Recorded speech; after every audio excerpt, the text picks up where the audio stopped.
สวัสดีครับวันนี้ขอรีวิวปืนเป็นปืนมือสองนะครับที่ผมได้มาตอนแรกก็ตั้งใจว่าจะไม่ขายแต่ขายแล้วกันนะครับทำเสร็จแล้วก็ขายนะครับเป็นตัวนี้ก๊อก19 KSC ครับตัวนี้ได้มือสองมาครับแล้วก็นำมาซ่อมแล้วก็นำมาคัสตอมใหม่นะครับก็มีกล่องให้ด้วยมีกล่องให้คู่มือนะครับแล้วก็ตัวแมนนวลให้หมดเลยนะครับปืนก็เป็นกล่องโฟมสภาพอย่างนี้นะครับทีนี้ดูที่ตัวปืนกันสำหรับตัวปืนนะครับสีดำได้มาเนี่ยผมมาขัดปาดเป็นทูโทนเห็นไหมครับลายปาดเนี่ยเรียบเลยเสมอเลยคือถอดทั้งหมดออกมาแล้วก็ทำนะครับแล้วก็สำหรับปืนกระบอกนี้ต้องให้เครดิตนิดนึงเป็นพี่ตีหล่อนะครับเป็นคนซ่อมแซมให้นะครับก็ทำอะไรไปบ้างแมกกาซีนเนี่ยสมบูรณ์อยู่แล้วไม่รั่วไม่ซึมนี้บรรจุแม็กมาเรียบร้อยนะครับตั้งวาล์วเรียบร้อยหมดนะแล้วก็เคสซีขึ้นชื่อคือเรื่องแม็กเนี่ยมันเป็นโลหะครับปากแม็กเนี่ยทนทานต่อไปเรื่อง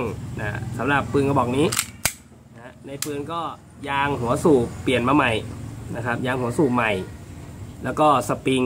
สปริงเป็นสปริง150นะครับสปริงของตัวเรียกอะไรตัวนกครับ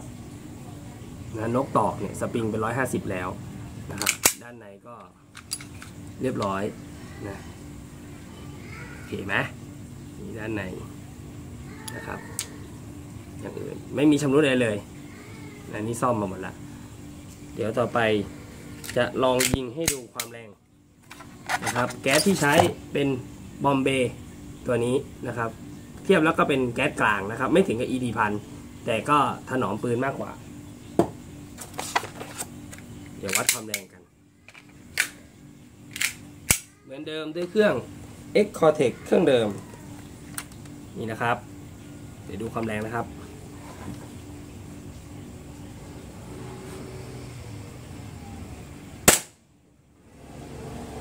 347.1ใช้ได้นะ322.7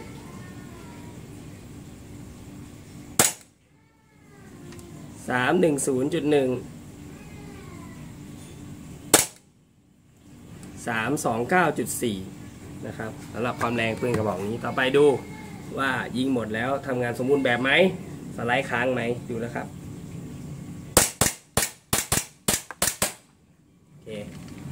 ลูกหมดสไลด์ค้างนะครับKSC ก๊อก19ผมตั้งชื่อมันว่าคอนสแตนตินปืนป่าผีโอเคไหมครับสำหรับคลิปนี้ก็ขอขอบคุณปลากระป๋องปุ้มปุ้ยครับโอเคนะครับจบครับจากเต้สไลด์ค้างครับ